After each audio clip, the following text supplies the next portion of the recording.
everybody. Welcome back to Expanding Your Horizon. I'm your host, Rob Stoner, owner of Horizon Managed Services. And today, our guest is James Stull, owner of Turkey Systems. Turkey Systems is an MSP based in Texas that focuses on dentists in the dental vertical. So, without further ado, James, why don't you kind of jump in and tell our audience your background? What kind of led you to wanting to own and operate an MSP focusing on dentists of all things? Yeah, sure. It's kind of a funny story because I didn't start in healthcare or dentistry. I actually started off as a generalist, so to speak, because I've worked for a lot of different companies over the years. I've been in IT for about 20 years now, and I've worked for companies such as State Farm, Amazon, Caterpillar, just to name a few. So I've had quite a wide variety in my career, which has been nice. But for the last 9 years or so, I've been in dental. I worked for what's called a DSO, Dental Support Organization, where we had about 34 practices across 3 states. And I was the director of IT and security officer for them for several years. And then this little thing called COVID hit out of the blue that I don't think very many people know about it, but basically our owner threw up his hands and said, you know what, this is a great time not to be in dentistry anymore. So a week and a half after I moved down to Texas, I lost my job. And quite frankly, it was the best thing that ever happened to me. I now, after that, I couldn't find a job because so many people were looking at the time. And so I started my own, and that's how I ended up starting Turkey Systems. And my focus is still in dentistry because I've got all the old connections. I know the technology very, very well. And thankfully, dentists would rather work on teeth than computers. So I've got about a dozen clients now and going strong. I think most of us these days would rather work on teeth than computers. But that's neither here nor there. I mean, was there any meaning behind the name Turkey Systems? It's a unique name for an IT company. Usually, there's not many gobblers that we come across. So, yeah, well, I've always been one to gobble around, but the name actually is after my grandfather. He loved turkeys. Matter of fact, he served in the military as a combat engineer for the Army for about 22 and a half years before he retired. And then he owned his own cleaning business. And when I was a kid, I worked with him, and I always thought, if I ever own my own business, I'm going to name him after him because he taught me how to run a business, essentially. And so when I was looking for names, Turkey just kind of came naturally because when he passed away, I inherited all of his turkeys. You could probably see some from behind me, among many, many others. And there's no other Turkey Systems in the world except for a government contractor for the country of Turkey, and they make weapons. So it's hard to differentiate between a weapons manufacturer and dental IT guy. So it worked out. It worked out. Well, very cool. I mean, in your experience at the DSO, I've had conversations before about just kind of what you did and all that. You were running a team of engineers, of support technicians, correct? And you were focusing more on policy, if memory serves, and high level architecture. Yeah, it was kind of a combination. So as the director of IT for them, I managed the entire department. My boss, good guy, he and I still chat every now and then. His focus was in training. So when he inherited IT, and he brought me on originally actually as a contractor. And because I was doing my own thing at that time too. Also Turkey Systems back then. And anyway, long story short, I started with them and as their IT manager, then became director, but I was always running the department. At my largest size, I had about a staff of 5. We had a total of around almost 800 employees and over 500 endpoints in total for workstation endpoints, I should say, mobile endpoints. That doesn't include printers and servers and everything else. We had about 60 servers. I typically managed the server and infrastructure side, whereas my guys mostly focused on help desk and endpoints and Kind of variety day of to other, day. yeah, day-to-day operations and stuff. And I tried to stay out of that because I didn't want anything to do with it. But a lot of it also was policy and the HIPAA security rule, doing the security risk assessments, making sure our policies aligned with our HIPAA focus, things like that. Yeah, and I know you and I have had numerous conversations about HIPAA. We don't serve at Horizon. We don't typically serve much in the HIPAA space. Our focus has historically been more manufacturing, industrial, logistics, and kind of the non-regulated service businesses. However, it's HIPAA and other compliance frameworks for different businesses and verticals are becoming more and more commonplace. And specifically with dentists, I mean, HIPAA is the big thing with healthcare. And so when we've had conversations with dentists and other healthcare related firms, a lot of the small businesses tend to think that, well, HIPAA is great for in concept and it applies towards the big guys, but not us little fish. Can you speak to that and what HIPAA does or doesn't apply towards and what you do or don't have to do for HIPAA? Honestly, with your manufacturing background, I'm sure you're familiar with ISO Mm-hmm. 27001. There's not a whole lot of difference between those two, other than HIPAA is for protecting patient information. There's few changes, but a lot of the architectures are similar because a lot of them are based off of NIST. HIPAA is the same way. HIPAA follows the NIST rule set. So they go hand in hand. So if you know NIST, you know most of it, most compliance frameworks, really, not just ISO and HIPAA. But with HIPAA, there are some specifics, but it applies to anyone in healthcare, period, including support companies like myself, and technically even other vendors that supply the medical industry. Although if you ask them, they tend to shy away from it based off of the way some of their stuff's built. But yeah, a lot of them say they're not worried about HIPAA, but a lot of them don't understand it. If you ever take a time to look up the HIPAA wall of shame, there's a website that shows essentially the OCR, the strong arm of the HHS, which is the governing body over HIPAA. That's basically their whack-a-mole wall. The companies that they've ended up going for and had breaches in. And HIPAA does apply to anyone that handles what's called PHI, which is patient health information. And HIPAA outlines 18 identifiers, and you need 3 of those 18 for it to be considered PHI. So, for example, things like addresses. Address, technically, I mean, you can look that up in a phone book, address and name. Address, name, and phone number. Again, that's still in the phone book. But because of those 3 things together, that is also considered PHI when it comes to the medical industry. And you have to protect those. So legally, everyone has to follow it. Now, who the OCR goes against, they try and go for the larger fish, so to speak. However, what we're seeing is they're getting more and more aggressive because they're seeing the small practice operations, and they're looking at these as not following the rule sets ideally. So they're going after smaller and smaller game. So the faster you are to making sure you are compliant, the more protected you are. And there's some wonderful frameworks out there that you can follow that can help get your practice, or if you are supporting a practice, help you as a business associate is what they're called, is a vendor supplying a healthcare covered entity, which is the doctors and things, to be compliant.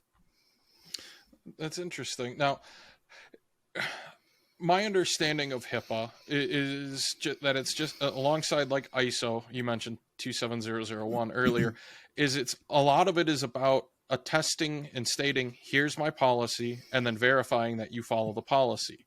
And that it's not so much HIPAA isn't so much a dictation of you must have X standard and Y standard and Z security and all that, but it's more about crafting policies and then ensuring your team are trained on those policies and that you're following them to try and make a commercially reasonable best effort to securing patient data.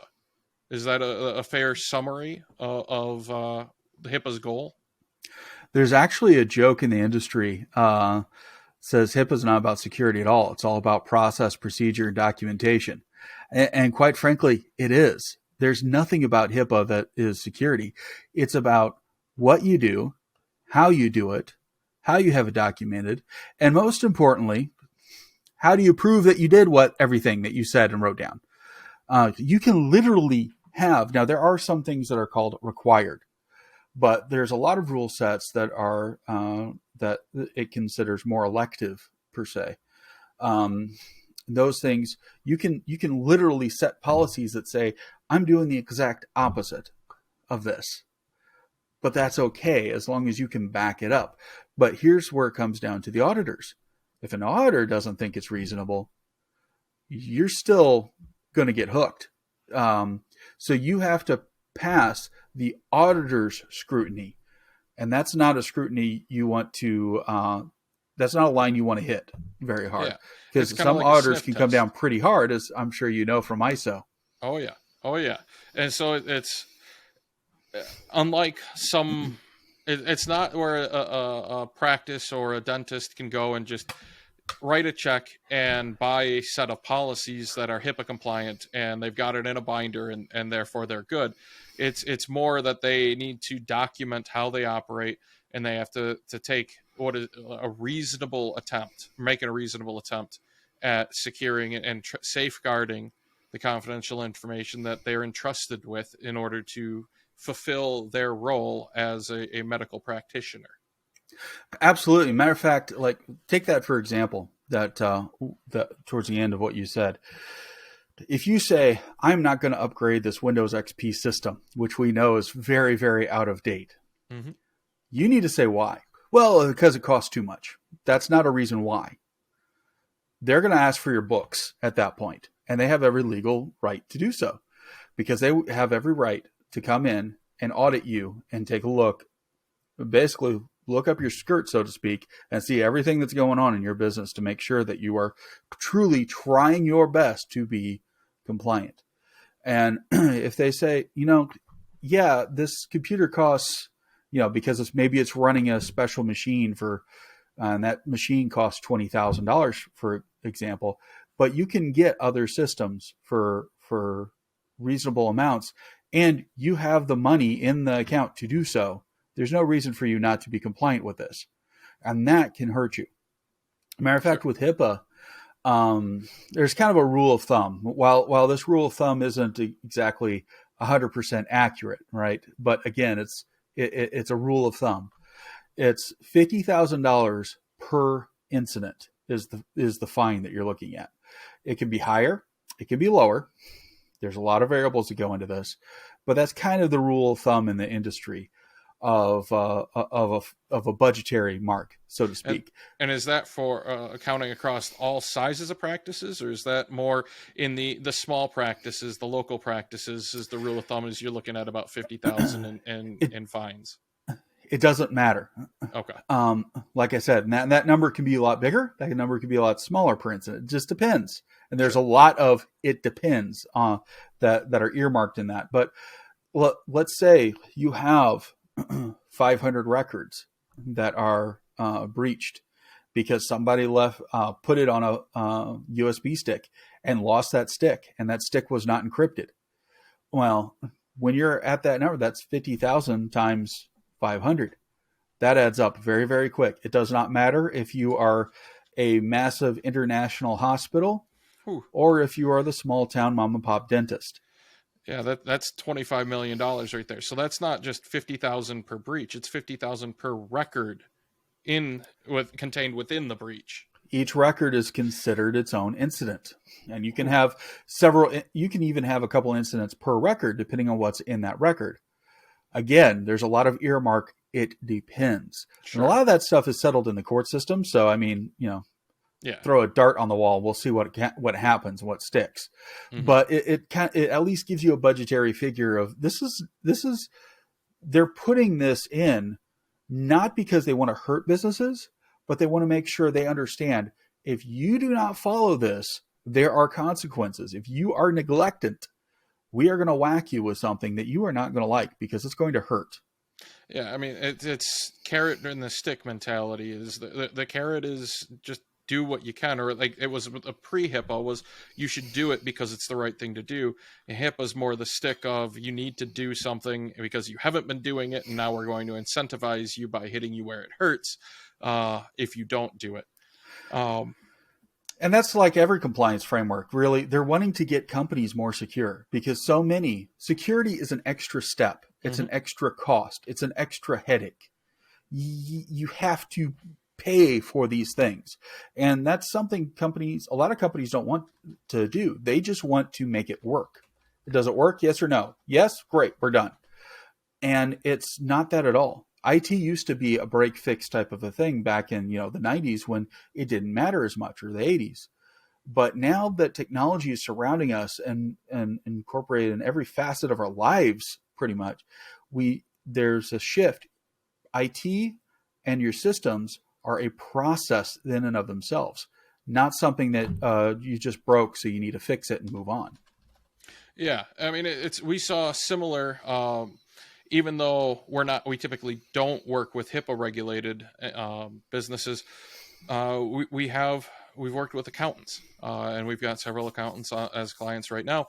And going into the end of 2022, leading into the tax season beginning, like January through April of 23, what we're in right now, the IRS, in order for accountants and tax preparers to be able to create the registration that they need with the IRS to file on behalf of their clients, had to put together what is called a WISP, a written information security plan.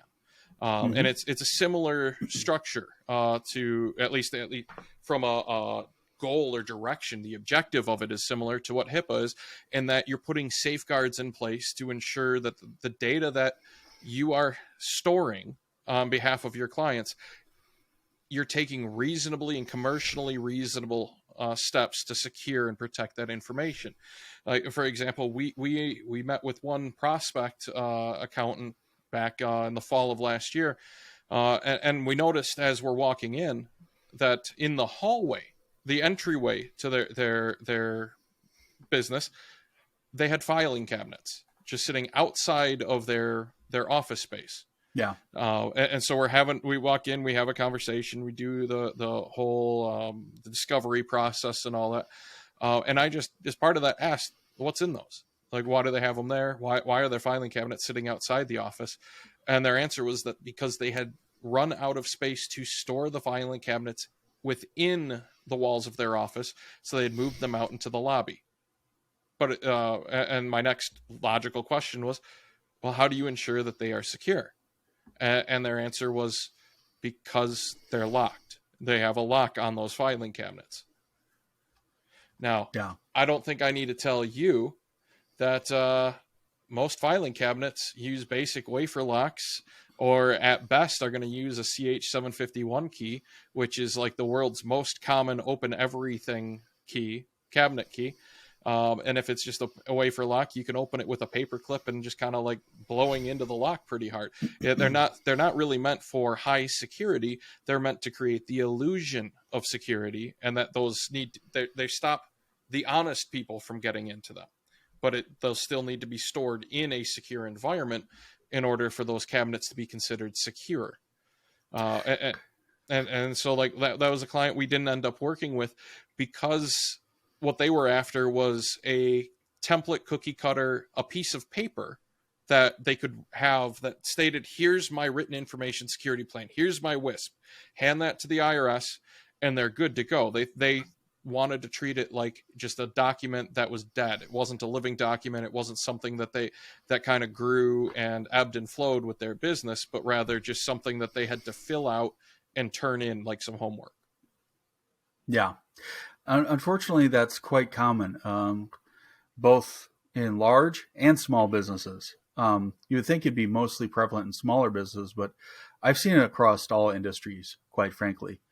Very few companies, when they say, we take security seriously, actually take security seriously. Like, a lobby is a public space. Even HIPAA states that. When it comes to patient information, that has to be locked down. Yep. Now, yeah, you can use locking file cabinets, but they have to be a true lock type system, not just a little wafer type lock. So they'll have locking cabinets for theirs if they have paper records. A lot of them are moving away from that now onto digital computers. Yeah, because digital records, you can implement digital controls to secure them rather than having to deal with the physical space security requirements that come with the physical records. If I were to just put you on the spot and say, what are the three most common things that your typical small, medium dental practice could do to improve their posture or should consider with regards to HIPAA? Maybe something they're not considering today that, HIPAA does actually apply here, or this record really is HIPAA. Like, to me, the idea that the name, address, and phone number, which is, I can look it up in the phone book, is considered PHI, I mean, I know that, but it's still jarring to hear every time you hear it because it's so commonplace that we, at least as Americans, don't really consider that as confidential information or protected information. So what advice would you give to the small dental practices out there? There's a handful of things, and this doesn't apply just to dental. This is any healthcare covered entity is what HIPAA calls them. So any healthcare provider. You need your BAAs, that's your business associate agreements. If the OCR walks in, they're going to be asking for a bunch of initials. BAA is the first one. That's your business associate agreements. In other words, what agreements do you have with your vendors to basically say your patient healthcare information is safe and secure, and what their responsibilities are and what you are responsible for. There's a wonderful template out on the hhs.gov website that you can get that can help you form that. I highly suggest, though, if you're a healthcare provider, get a HIPAA lawyer. They know a whole lot more than I ever would, or any podcast or anyone or anything you read on the internet. Get them involved because that's going to be your best resource to help craft that properly for your practice, because every practice operates a little differently. The next thing, and this is the second biggest thing that I don't see people, a lot of covered entities doing, and even providers do not do. And a provider, I mean by you and me, so the business associates. Mm-hmm. And that is your own security risk assessments. So this is a risk assessment that you sit down and you look at your entire environment, both physical and digital, and you go through, okay, what's my best practices here? What am I doing? What are my weaknesses? What are my strengths? By law, your HIPAA states that you must complete a security risk assessment at least once a year, and you have to complete one if you make any major changes. Like, for example, you change your patient management system to another vendor, or you change your imaging system, or you change big processes even. As long as you do it once a year, you're pretty well covered, especially for the smaller providers, because you don't make a whole lot of changes that often. Mm-hmm. But having that security risk assessment documented, because they're going to look at several years in a row, because they want to see, they don't care how bad you rated per se. What they want to see is what improvements you make, because again, it's a process. Yeah, here's your baseline where you started, but in year 2, this is what changes you made. Year 3, year 4, year 5, and so on and so forth. And also changes to the risk assessment yourself. Again, HHS has a great little utility. Get ready though, because it can be very time consuming the first time you go through it. It has about 250 questions that it goes through. There are, again, tons of systems out there that can help you do those risk assessments. Like I do one for my clients, where I've crafted, and I just make sure it goes against the rule sets. There's other vendors out there that supply it, and compliancy providers that can help you with those things. So don't be afraid to ask for help. You're going to have to make sure that it's done. And the last thing is your policies and procedures. You've got to get those documented. You have to make sure every single employee knows where they are, what they say, or at least know where they're at to look them up to say what they say, and have signed off on them annually. Because that one, a lot of companies, while they'll have like certain processes documented, they may not have all their security policies documented. Most of them don't even know what a security policy is or what kind of policies you need. Again, there's tons of great frameworks out there. HIPAA has a great resource on some things. If you do a little Google foo, you can find all kinds of policies that you can apply, and you can make them as simple or as complex as you want. What I usually recommend to my clients is put it in your employee handbook. That way it's all in one thing. I provide a system for my clients that has a nice outline of all the policies that they need, gives them nice templates that they can work out of and craft it to their own. Again, a HIPAA lawyer can also help you with a lot of these things too, or your IT provider can assist you like I do for my clients. And making sure employees sign off on every single one of those each year and tweaking them each year to make sure that they're up to date and accurate. Again, like you were talking about, that live document. This is not just a set it and forget it and walk away type deal.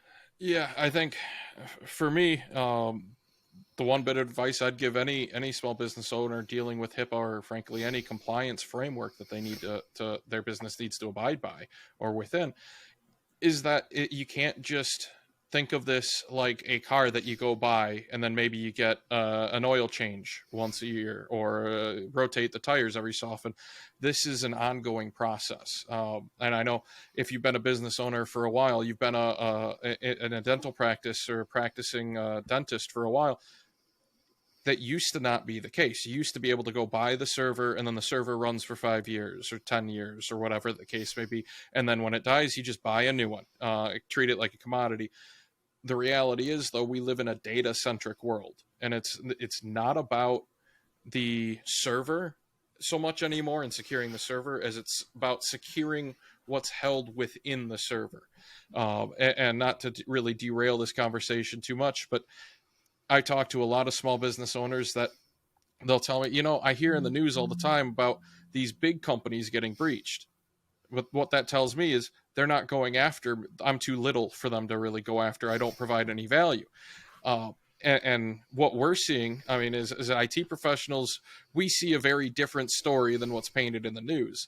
The big household names get airtime. I mean, the news is all about ratings. And what's the saying? If it bleeds, it leads, right? I mean, it's the bigger the name, the more eyes that they're going to get on that report, which means the better the ratings. But what we're practically seeing out in the real world is that the small businesses are getting breached 3, 4, 5, 6 times as many as the larger businesses, because it's not about targeted attacks for these small businesses. The attackers are just casting a net as far and wide as they can and then pulling it in and seeing what they're able to catch with that. They're not doing anything. They're not targeting you maliciously. They don't have a vendetta against you, Mr. Dentist. What they're doing is anyone vulnerable to this new vulnerability? If so, let's exploit it, and maybe we can make some coin. And so it's a different world out there today than it was 10, 15, 20 years ago. And just operations have changed so that you need to be continuously tuning your business and your security practices.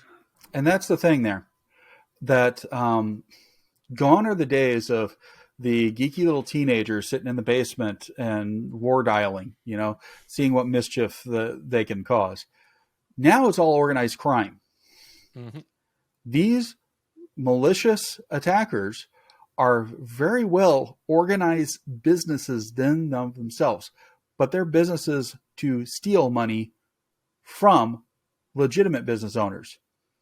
And like, they're actually, I read a statistic not long ago. It's like over 80% of businesses are small businesses. That's the attack that they're focused on because they're usually easier, mm-hmm.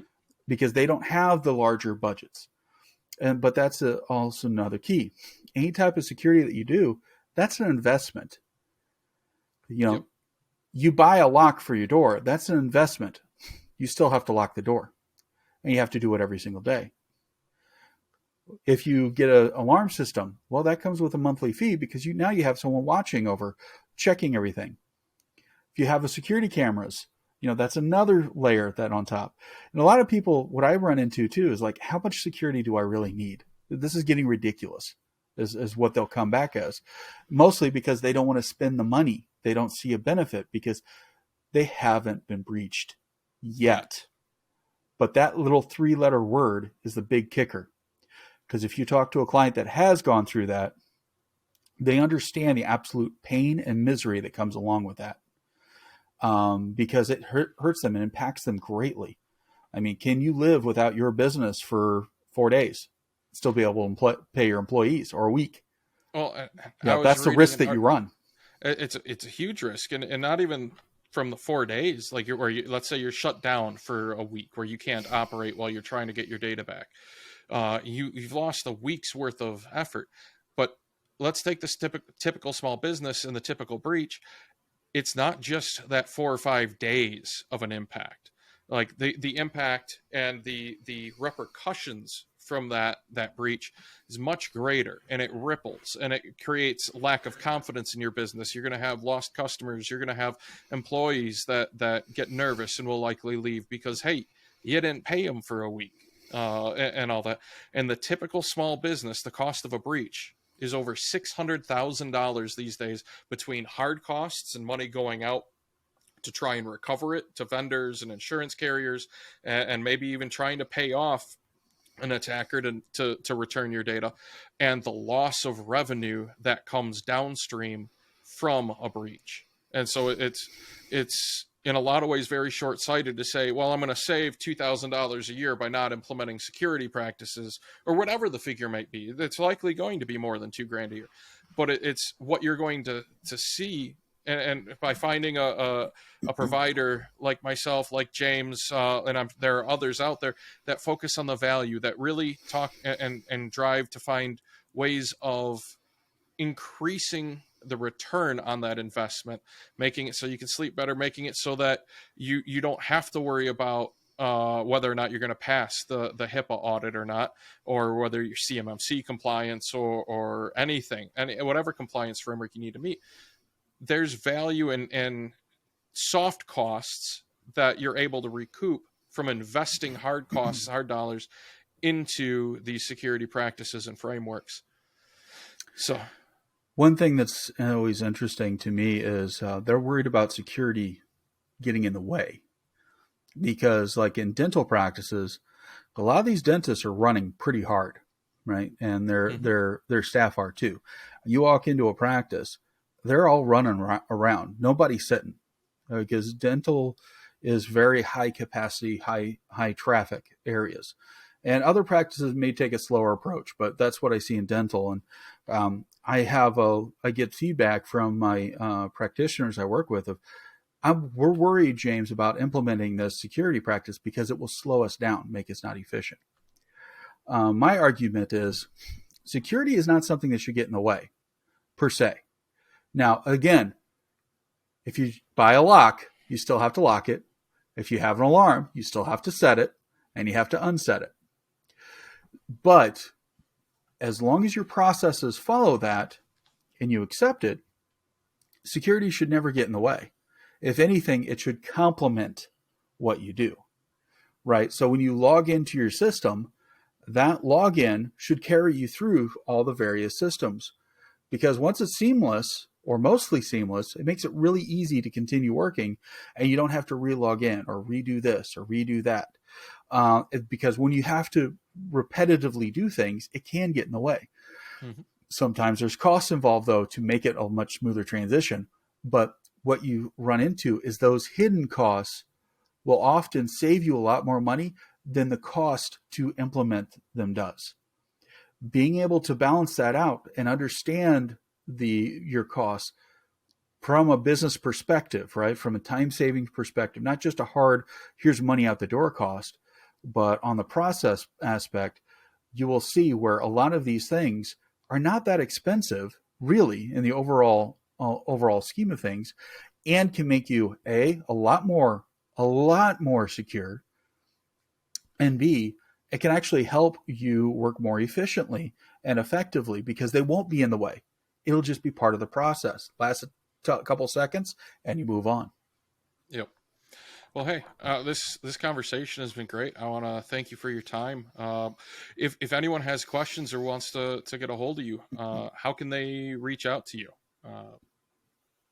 Absolutely. My website is turkeysystems.com. That's turkey like the bird. A lot of people say turnkey. No, we don't turn keys here. We go gobble gobble. So make sure you put in turkey. Um, the other thing is I'm actually starting up my own podcast / YouTube channel too, and it's called James on IT. You'll find it there on YouTube. There's also a Turkey Systems out there, but that I haven't posted anything to yet. But you'll find me out there, and love to have you follow. Great. Well, yeah, we'll put links to your website and your YouTube channel and podcast in the show notes so anyone who wants to reach out can get a hold of you. And yeah, anyone listening, if you got questions, you have concerns, you want to bounce ideas in a low, no pressure environment, James and I are always here to help you out. So feel free to reach out. Thanks again, James. You have a good one. Thank you for having me.